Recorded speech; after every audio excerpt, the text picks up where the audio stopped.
Guruji, Pranam. I'm going to ask you an uncomfortable question, and I want you to answer it so that it'll be useful for Shekhar's No, is the headline. question uncomfortable for you? No, I want you to answer it as truthfully as possible. The Sanatan Dharma seems to be in a lot of trouble these days. We have people in the name of books and in the name of Hinduism killing other people because of cows.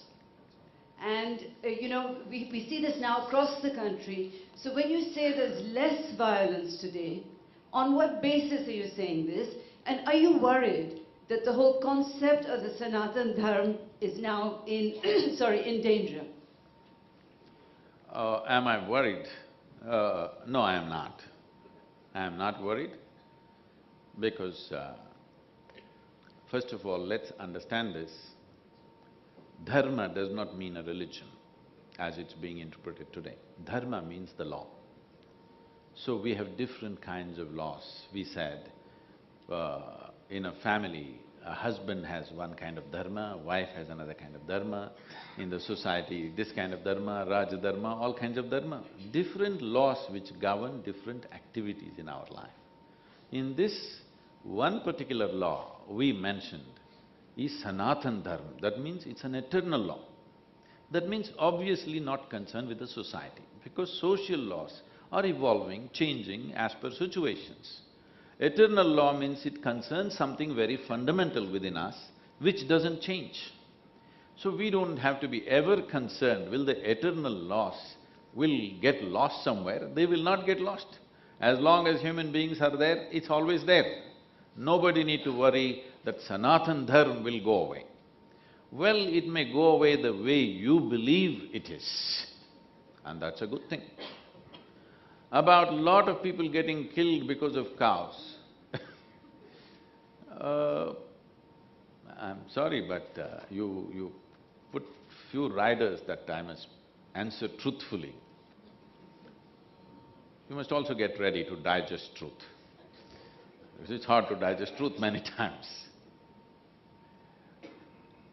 I don't know what is your engagement with people. I have a huge engagement with large masses of people on a daily basis.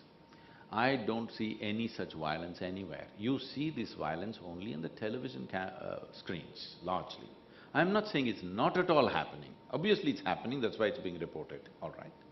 But saying that it's taking isolated incidents and saying it's widespread is a very wrong idea. You must understand more than Sanatan Dharma or any cow protection or whatever. There are economic interests. This is a country for everything we are fighting, because for everything there is a competition, for everything there is a scarcity. There are economic interests, and when they find some holy reason to exploit something for economic interest, they will go all out to do it.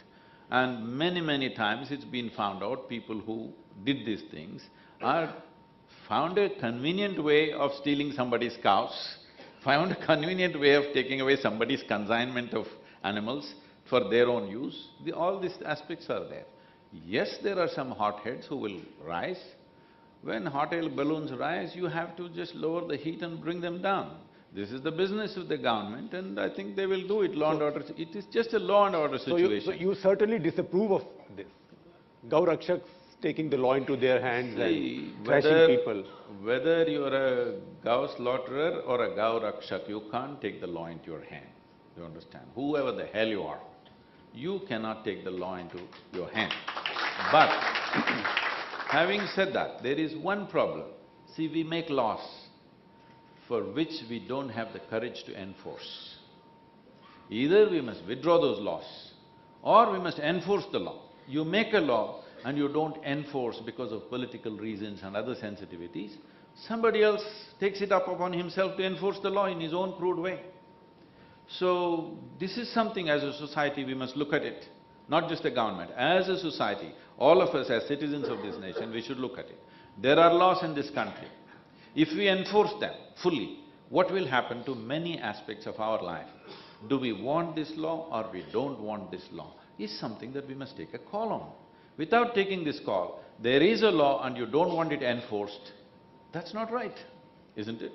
So somebody else enforces, he thinks he's being righteous by doing this. He has a enormous sense of pride that he's enforcing a law of the land. The law of the land should be enforced by law enforcement agencies. Why are we not doing it? For political reasons or social reasons? No, we must decide whether we want a specific law or we don't want a law. Ashwini, there comes a sociologist